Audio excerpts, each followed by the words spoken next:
সূর্য আর রোহিত দুজনেই খুব ভালো বন্ধু ছিল। একদিন ওরা একটা বন্ধুর ম্যারেজ অ্যানিভার্সারি থেকে বাড়ি ফিরছিল। বন্ধুর বাড়ি থেকে বেরোতে বেরোতে ওদের অনেক দেরি হয়ে যায়। দেরি করে বেরোনোর জন্য রাস্তা পুরো ফাঁকা হয়ে গিয়েছিল।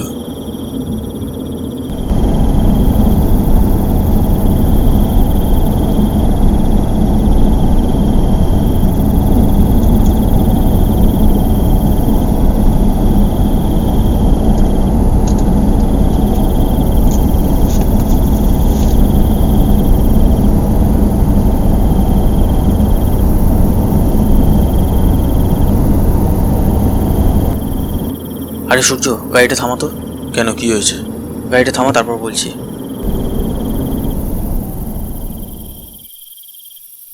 কি হয়েছে? পিছনে একটা শর্টকাট রাস্তা আছে বাড়ি যাওয়ার, কেননা অনেক দেরি হয়ে গেছে আর রাতও অনেক হয়ে গেছে। এই রাস্তা দিয়ে গেলে বাড়ি যেতে অনেক দেরি হয়ে যাবে। তুই গাড়িটা পেছনে নিয়ে নে, ওই রাস্তা দিয়েই চল। রোহিতের কথা শুনে সূর্য গাড়ি পিছনে নিয়ে গেল।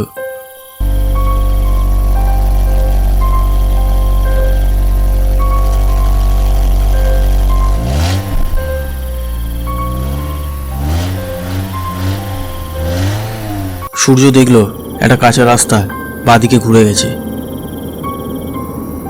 আর এই রাস্তাটা তো খুব অন্ধকার দেখছি, কেউ যাতায়াত করে বলেও তো মনে হচ্ছে না। আর রাস্তাটাও তো খুব খারাপ। আসলে অনেক দিন আগে আমি এই রাস্তা দিয়ে গিয়েছিলাম, কিন্তু তখন এই রাস্তাটার অবস্থা এতটা খারাপ ছিল না।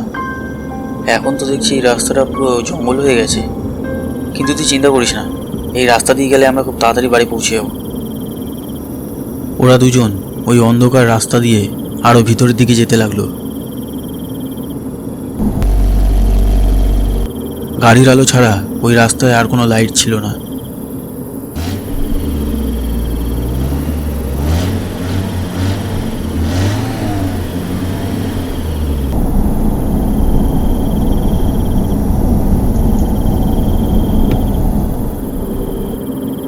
যেতে যেতে হঠাৎ ওরা দেখতে পেল একজন বয়স্ক লোক হাত দেখিয়ে ওদের গাড়ি থামাতে বলছে। সূর্য গাড়ি থামালো।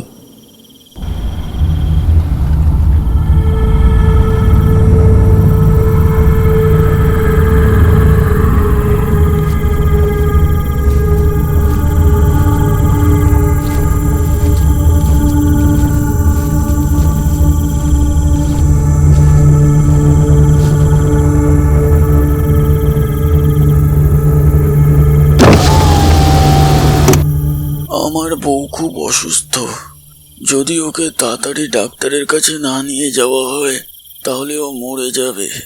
এখান থেকে একটু দূরেই একটা হাসপাতাল আছে, আপনারা তো ওই পথেই যাচ্ছেন। দয়া করে আমাদের হাসপাতাল অবধি ছেড়ে দিলে খুব উপকার হবে। আপনার ওয়াইফ কোথায়? এই সামনেই আমাদের বাড়ি, ওখানেই আছে আমার বউ। ঠিক আছে, গাড়িতে বসুন। ধন্যবাদ। সূর্য ভাবল কেউ বিপদে পড়েছে দেখেও সাহায্য না করে চলে যাওয়াটা ঠিক না। এই জন্য সূর্য ওই লোকটাকে গাড়িতে বসায়।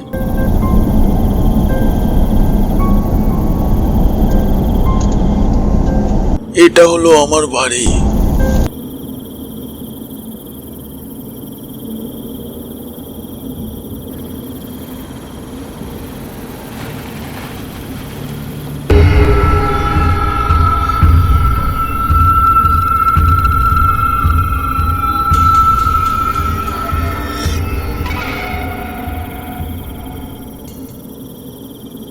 যান, আপনার বউকে তাড়াতাড়ি নিয়ে আসুন।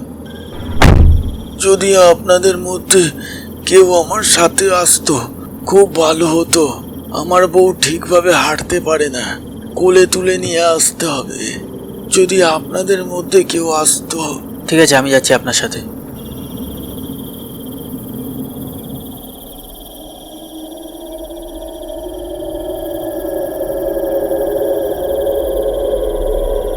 সূর্য গাড়িতে বসে অপেক্ষা করতে লাগলো। অনেকক্ষণ ধরে গাড়িতে বসে অপেক্ষা করার পরও সূর্য দেখল ঘর থেকে কেউ বাইরে আসছে না। একে তো অনেক রাত হয়ে গেছে, তার উপর অজানা অচেনা রাস্তায় অন্ধকারে গাড়ি দাঁড় করিয়ে অপেক্ষা করা, এইসব সূর্যের ভালো লাগছিল না। সূর্য বুঝতে পারছিল না যে ওই লোকটার বউকে আনতে এত দেরি হচ্ছে কেন।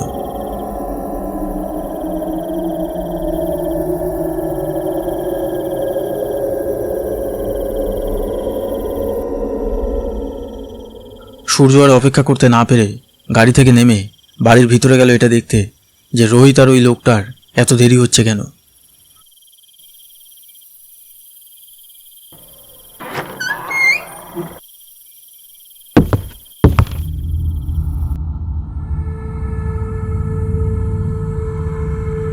সূর্য ঘরের ভেতরে গিয়ে দেখল ভেতরটা খুবই অন্ধকার, শুধু একটা ছোট বাল্ব জ্বলছে আর একটা সিঁড়ি নিচ থেকে উপরের দিকে চলে গেছে।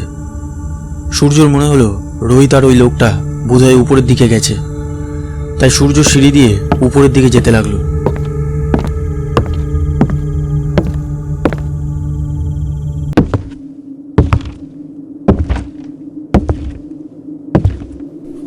উপরে গিয়ে সূর্য কিছু আওয়াজ শুনতে পেল।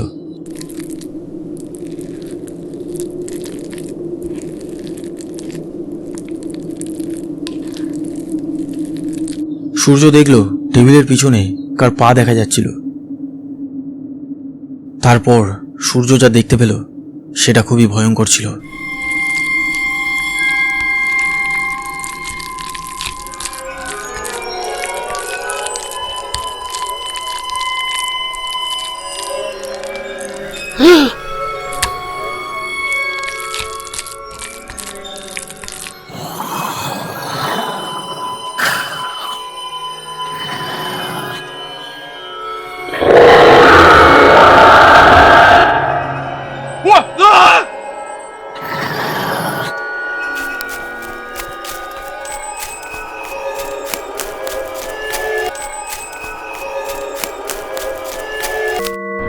সূর্য যেমন তেমন ভাবে গাড়ির সামনে চলে আসে আর খুব তাড়াতাড়ি গাড়ি চালিয়ে ঘরে ফিরেই সূর্য পুলিশকে ফোন করে।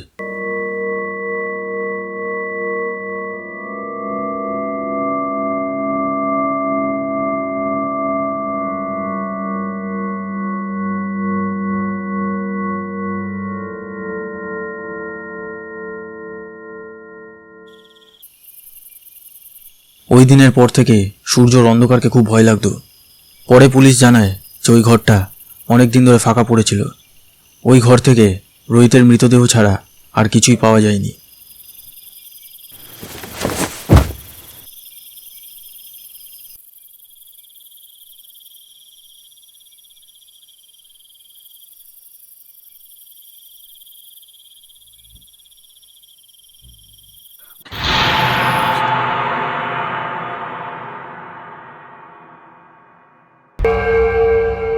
যদি আপনার এই ভিডিওটি ভালো লেগে থাকে তবে প্লিজ লাইক করবেন। যদি আপনি এই ভিডিওটির পার্ট 2 দেখতে চান তাহলে আমাদের এই চ্যানেলটিকে সাবস্ক্রাইব করে নিচে বেল আইকনটিকে টিপে দেবেন।